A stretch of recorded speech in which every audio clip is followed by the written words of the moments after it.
নমস্কার বন্ধুরা, ঐশীস কিচেনে সবাইকে জানাই স্বাগত। আজও আমি একটা নতুন রেসিপি নিয়ে চলে এসেছি। আজ আমি দেখাবো আম দই রেসিপি। এই গরমে আমাদের সবার বাড়িতেই আম থাকে, তাহলে বাড়িতে দুধ আর আম দিয়ে বাজারের থেকেও সুন্দর আম দই বাড়িতে বানিয়ে ফেলা যায়।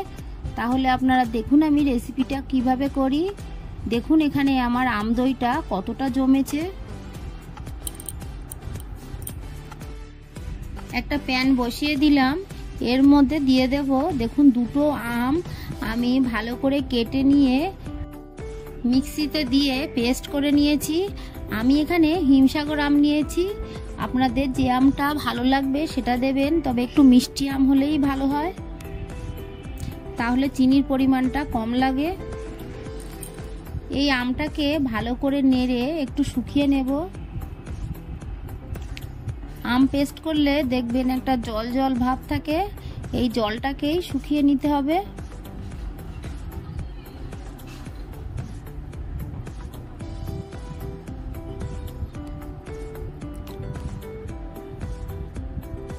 একটু নেড়ে নিয়ে এর মধ্যে এবার আমি দেখুন চিনি দিয়ে দিচ্ছি। খুবই অল্প পরিমাণে চিনি আমি এর মধ্যে দিলাম, দিয়ে আমটাকে ভালো করে নেড়ে চেড়ে শুকিয়ে নেব।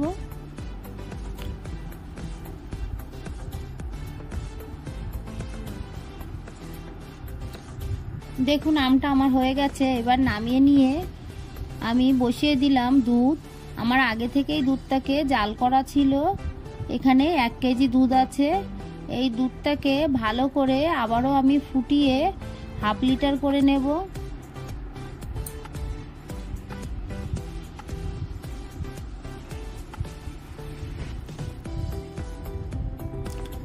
দুধটাকে ভালো করে ফুটিয়ে হাফ লিটার করে নিলেই দইটা কিন্তু জমবে আর খেতেও ভালো হবে। দেখুন দুধটাকে আমি জ্বালিয়ে অর্ধেকটা করে নিলাম। এরপর দিয়ে দেব দেখুন অল্প চিনি, এখানে 50 গ্রাম চিনি আমি দিয়ে দিলাম। চিনিটাকে দিয়ে একটু ফুটিয়ে নিয়েছি। দুধটা পুরো রেডি হয়ে গেছে। এবার গ্যাসের ফ্লেমটাকে অফ করে দিয়ে দুধটাকে ঠান্ডা করে নেব। খুব ঠান্ডা কিন্তু করব না, এমন ঠান্ডা করব যাতে আমার আঙুলটা দুধের মধ্যে কিছুক্ষণ চুবিয়ে রাখা যায়। উষ্ণ গরম থাকবে, তখনই আমরা দুধটাকে দই পাতাবো।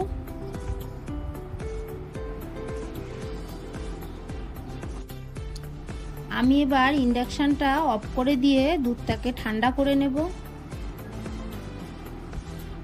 এখানে আমি একটা বাটি নিয়েছি, আর দেখুন আগে থেকে 50 গ্রাম দই আমি জল ঝরাতে দিয়েছিলাম।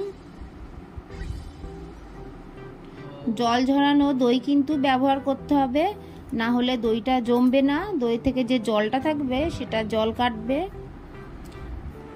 এরপর আমি যে আমটাকে জ্বালিয়ে শুকনো করে রেখেছিলাম সেই আমের পেস্টটা দিচ্ছি।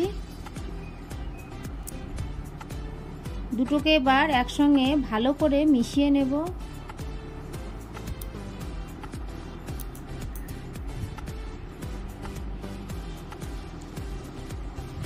আমটা যারা বেশি ভালোবাসেন আমার মতো বেশি করেই আমটা দেবেন, আর যারা আম খুব বেশি ভালোবাসেন না তারা অল্প করেই দেবেন। দেখুন আঙুল চুবিয়ে আমি রাখতে পাচ্ছি উষ্ণ গরম দুধ। এবার এই দইয়ের মধ্যে ঢেলে দিয়ে ভালো করে মিশিয়ে নেব।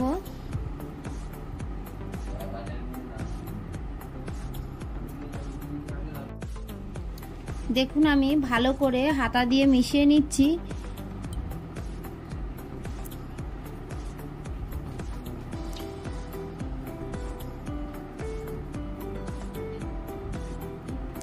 এইভাবে আমি একটু মিশিয়ে নিলাম, নিয়ে এটাকে ছেঁকে নেব, তাহলে দইয়ের মধ্যে কোনো দলা দলা ভাব থাকবে না।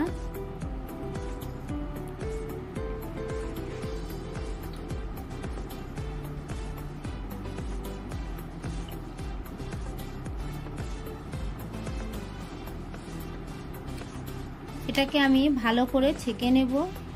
আমার এই রেসিপিটা আপনাদের ভালো লাগলে প্লিজ আমার চ্যানেলটিকে সাবস্ক্রাইব করবেন, পাশে থাকা বেল আইকনটি ক্লিক করে দেবেন, তাহলে আমার নতুন নতুন ভিডিওর নোটিফিকেশান আপনাদের কাছে পৌঁছে যাবে।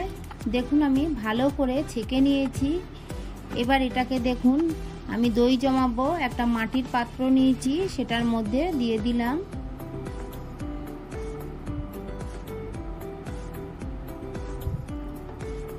বেশ ঘন হয়ে গেছে, যেহেতু আম আর টক দই দুটোই দিয়েছি।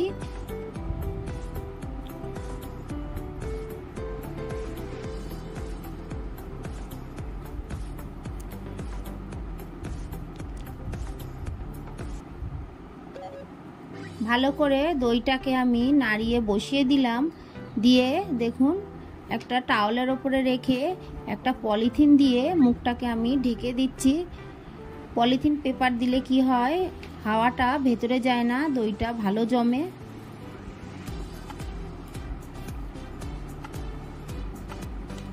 এবার একটা প্লেট দিয়ে আমি ঢাকা দিয়ে দিলাম, দিয়ে টাওয়ালটাকে ভালো করে পেঁচিয়ে দেব। এইভাবে আমি সারা রাত রেখে দেব। খেয়াল রাখতে হবে এটা কোনোভাবেই যেন নাড়া না লাগে। সারা রাত রেখে সকালে দেখুন আমি খুলে দেখাচ্ছি দইটা কেমন জমলো।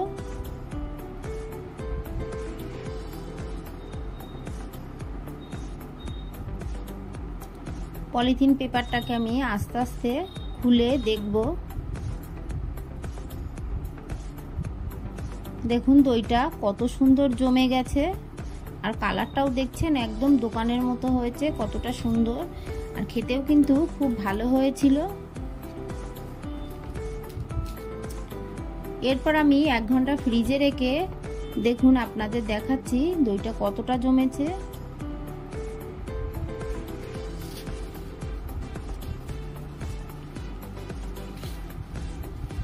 দেখুন দই থেকে কিন্তু একটুও জল বেরোচ্ছে না, আর দইটা পুরো আঠালো টাইট হয়েছে। দেখুন দইটা পুরো জমে গেছে। আমার এই রেসিপিটা ভালো লাগলে একটা লাইক করবেন। আমার এই আম দই আপনাদের কেমন লাগলো আমাকে কমেন্ট করে জানাবেন। ভালো লাগলে প্লিজ প্লিজ একটা সাবস্ক্রাইব করবেন। আর পুরো ভিডিওটা দেখার জন্য সবাইকে জানাই অসংখ্য ধন্যবাদ। ভালো থাকবেন, সুস্থ থাকবেন।